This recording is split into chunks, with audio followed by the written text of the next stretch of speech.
예스 예스 예스. 나 이거 왜 있는 거지? 영어를 엄청 잘해서 올 거야. 제가 1년 동안 샌프란시스코에 있었던 이유는 1년이 가장 적당하다고 느꼈기 때문이에요. 그 이유는 1년 이상을 제가 있으려고 하니까 처음 1개월부터 12개월까지 영어 향상만큼 1년부터 2년까지 있을 때 늘 영어 향상이 이 앞에 것보다 현저히 적을 거라고 생각했기 때문에 1년을 있게 되었습니다. 저는 미국 어학연수를 가기 전에 어학원이 집을 추천해 줬어요. 예를 들면 홈스테이, 그 다음에 예를 들면 도미토리움 같은 여러 가지 조건들을 저한테 먼저 보여주고 우리가 도와주겠다, 집을 구하는데. 하지만 너가 원한다면 너 마음대로 집을 찾아도 된다 라고 얘기를 해서 전 직접 집을 찾았습니다. 그러다 제가 발견한 게, 정확한 이름이 기억이 나지 않지만 홈스테이라는 인터넷 사이트를 발견을 해서 거기에 들어가서 실제 미국인들과 연락을 취해서 제가 직접 집을 구했습니다. 왜냐면 결정적으로 어학원에서 저한테 보여줬던 집들이 저는 딱히 마음에 들지가 않았어요. 가격은 엄청나게 비싼데 한 달에 130, 140만원, 240만원 이런 집들이 많이 있었는데 그 돈의 값어치를 못한다고 생각을 했어요.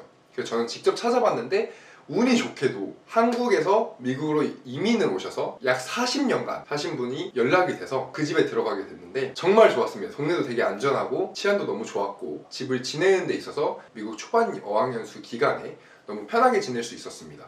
가장 힘든 점을 하나 꼽으라고 하면 바로 미국 초반 여행기의 의사소통입니다. 바로 영어죠. 저는 영어를 여러분이 상상하는 이상으로 못했습니다. 저는 가게에 들어가서 주문을 못해서 손가락으로 이걸 가리켰고, 이거 주세요, 이거. 심지어는 한국말로 얘기할 때도 있었어요. 영어를 뭐라고 샬라샬라샬라샬라 말하는데 어떤 생각이 들었냐면 이게 뭐라 말하는 거지? 이런 생각이 드는 거예요. 그만큼 힘들었어요.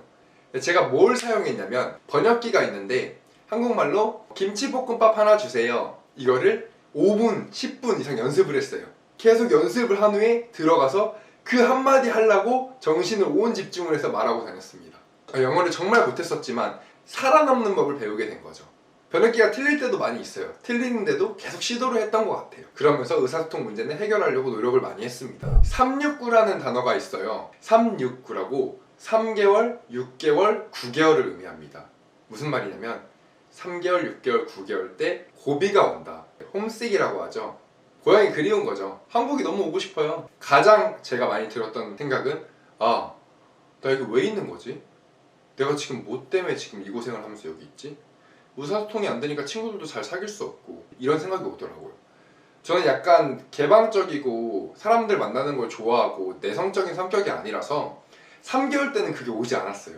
근데 제가 6개월 되니까 그게 오더라고요. 침대에 누워서 핸드폰만 봤습니다. 이러고 가만히 우울해지더라고요, 사람이 가만히 있으니까. 근데 제가 그걸 어떻게 극복했냐면 더 열심히 놀았습니다. 그게 무슨 말이냐면 여행도 가고 친구들도 더 만나려고 하고 귀찮아도 더 만나려고 했어요.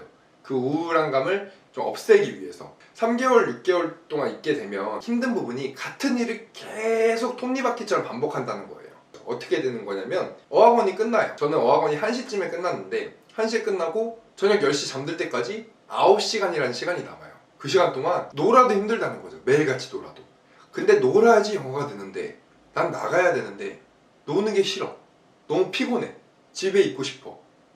그런 것 때문에 우울감이 점점 왔었던 것 같아요. 하지만 제가 방금 말씀드렸던 여행을 통해, 그리고 더 열심히 노는 걸 통해 그런 우울감이나 369라는 그런 시련을 극복할 수 있었던 것 같습니다. 저는 유학을 해보진 않았지만 어학연수를 간 친구들이 가장 하고 싶은 일 딱 한 가지를 꼽으라면 바로 미국인 친구를 만나는 겁니다. 저는 미국인 친구를 어떻게 만났냐? 미더비라고 미국 어플리케이션이 하나 있어요. 미더비 뭘 하는 거냐면 내 취미를 다른 사람들과 공유하기 위해서, 내 취미를 다른 사람들과 같이 하기 위해서 찾는 거예요. 제가 미국에 도착하고 나서 3일 뒤에 저희 홈스테이 이모가 미더 어플리케이션을 이용해서 미국인 친구를 만들어라 라는 말을 들어서 바로 했어요. 도착하고 3일 만에. 정말 간단했어요. 그냥 몇 월 몇 일 몇 시 축구하고 싶은 사람 참여를 눌러라. 그래서 참여를 눌렀죠. 거기서 미국인 친구 한 명, 조지오라는 친구를 만나가지고 그 친구가 같은 방향이니까 내가 너를 집 가는 데까지 데려다 주겠다, 축구 끝나고 그러더라고요. 그래서 고맙다, 뭔지도 모르겠는데 모션으로 바디랭귀지라고 하죠. 모션으로 차에 타라 이러는 거죠. 겁도 없었던 것도 맞아요. 그냥 탔어요. 그리고 저희 집 주소를 입력하라고 하더라고요. 그래서 주소를 입력해 주니까 데려다 주더라고요. 저희들 집까지. 저는 그때 좀 감동을 살짝 받았었죠. 아, 미국 사람들 되게 친절하구나. 한국 사람들이랑 다를 게 없구나. 이렇게 감동을 받았는데, 그 다음 주에 저는 그 미더블 똑같은 시간에 똑같이 나가가지고 그 졸지오라는 친구한테 물을 사다 줬어요. 그게 계기가 돼서 그 친구를 사귀게 되었고, 그게 계기가 돼서 그 친구가 미국 홈파티에 초대를 해줬고, 그게 또 계기가 돼서 홈파티에서 친구들을 만나고, 또 미국 홈파티는 특이한 게 내 친구들만 불러서 내가 홈파티를 하는 게 아니고, 내 친구들한테 내가 물어봐서 네 친구 있으면 불러, 데려와, 같이 하자, 뭐 어때? 이런 분위기라서 친구의 친구, 친구의 친구, 친구의 친구를 부르다 보니까 제가 졸졸한 친구를 알게 되고, 졸기의 친구를 알게 되고, 졸지의 친구들의 친구들을 알게 되더라고요. 그러다 보니까 미국인 친구들이 어마어마하게 많이 생기는 거죠. 모든 친구들이 초대해주는 파티에 귀찮더라도 힘들더라도 매일 가다 보니까 정말 마음에 맞는 친구를 찾게 되고, 그 친구들과 그룹을 형성하게 되고, 그리고 그 친구들과 매일같이 놀게 된 거죠. 저는 그러면서 미국인 친구를 만들었던 것 같습니다. 한국 K-팝 열풍도 있겠지만 미국인들이 전체적으로 봤을 때 한국인을 바라보는 시선들이 매우 좋아요. 물론 제가 100%라고 말씀드릴 수는 없습니다. 저는 근데 99%의 사람들은 정말 좋게 한국인을 바라본다 라고 말씀드리고 싶습니다. 왜냐하면 샌프란시스코에는 이미 많은 한국인들이 샌프란시스코에 와서 정착해서 살고 있고, 거기서 좋은 영향을 미국인들에게 미쳤기 때문에 미국인들이 한국인들을 바라볼 때 정말 좋은 시선으로 친구가 될 준비가 되어 있습니다. 그리고 이미 한국인 친구들을 한 명씩 가지고 있거나 가져본 경험이 있거나 하는 사람들이 되게 많기 때문에 우리가 흔히 걱정할 수 있는 인종차별이라던가 무시하는 태도라던가 그런 건 전혀 걱정을 안 하시고 오셔도 되실 것 같습니다. 진짜 전혀 걱정하지 마세요. 정말 괜찮아요.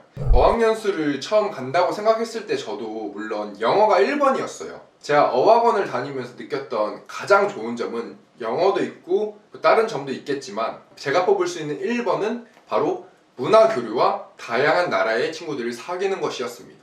영어가 점차 늘어가면서 그거를 활용하기 위해서 같은 어학원에 있는 다른 나라, 예를 들면 뭐 유럽 국가 나라, 뭐 남아메리카 국가 나라, 그런 다양한 나라의 친구들과 만나면서 그 친구들은 무슨 생각을 가지고 있는지, 왜 영어를 배우는지, 그리고 어떻게 살아왔는지 그런 것들을 교류할 수 있는 시간이 됐어요.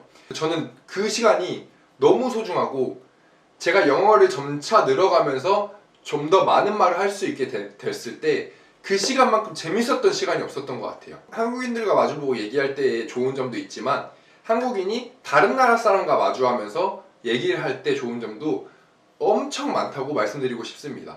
어학연수를 가시기 전에 딱 하나만 준비해 가셨으면 좋겠습니다. 저는 영어라고 말하고 싶지 않습니다. 왜냐면 저도 영어를 너무 못했고 그런데도 잘 살아왔고 영어도 늘었고 처음에 불편한 점은 있었지만 영어를 잘 못했기 때문에 극복할 수 있는 단계라고 생각해요. 하지만 가장 중요한 거는 바로 자신감을 가지고 가셨으면 좋겠습니다. 왜냐하면 자신감이 있이 매일같이 친구들과 어울려서 놀면서 영어를 사용한 친구와 자신감이 없이 혼자 집에서 박혀있고 학원 수업만 간 친구와 영어 실력 향상은 저는 3배 이상 차이 난다고 말씀드리고 싶습니다. 매일같이 우리 집에서 공부할 거면 미국을 갈 필요가 없잖아요. 미국에 간 이유는 그 나라 사람들과 영어로 얘기를 하면서 그 현실 속에서 저희가 영어를 늘려고 간 거잖아요. 그렇기 때문에 자신감이 정말 중요해요. 처음 사람들은 나 자신감 있게 갈 거야. 근데 막상 도착하면 한국 사람들은 대부분 yes 이럽니다. 무슨 말이냐면 질문을 안 하고 부끄러워한다는 거죠. 영어를 못하는데 질문을 어떻게 해요? 저는 팝하고 사용을 하면서 했습니다. 친구들과 많이 어울리고 많이 나가고 자신감 있이 내가 영어를 못하더라도 얘기하고 도전하고 틀리더라도 계속 말을 던지는 사람들이 훨씬 더 영어를 많이 늘었던 것 같아요.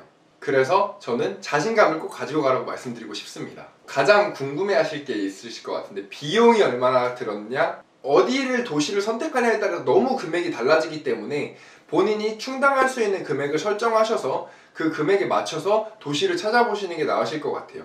저는 지금 샌프란 기준으로 얘기를 해드리면 방값은 보통 100만원에서 100만원 이상, 뭐 100에서 200만원 정도, 이 정도 이렇게 생각하시면 될 것 같습니다.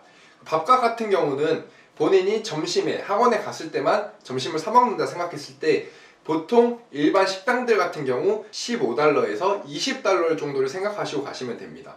물론 맥도날드나 아니면 조금 더 저렴한 식당도 있는데 한국 사람들이 평상시에 밥을 먹으러 간다고 생각했을 때 드는 비용은 15에서 20달러, 우리나라 돈으로 약 17,000원, 8,000원에서 22,000원, 그리고 3만원까지 간다고 보시면 됩니다.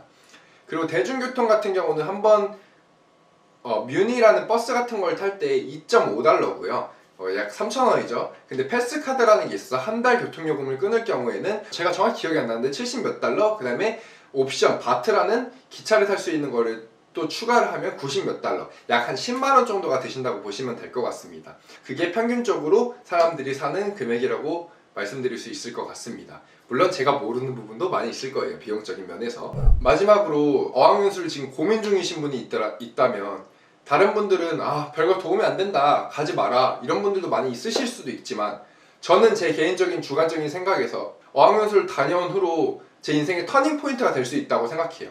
제가 지금 이렇게 유튜브를 찍게 됐고 제가 생각하는 게 많이 바뀌었고 목표가 확실히 정해졌고 그리고 물론 영어도 늘었고 그런 점에서 저는 이 영상을 보시면서 고민 중이신 분이시라면 무조건 가시라고 한 번 더 말씀드리고 싶습니다. 저는 너무나 재밌게 어학연수를 하고 왔고 지금도 다시 가고 싶은 생각이기 때문에 무조건 가시라고 말씀드리고 싶습니다. 그럼 오늘 영상 여기까지 하겠습니다. 감사합니다.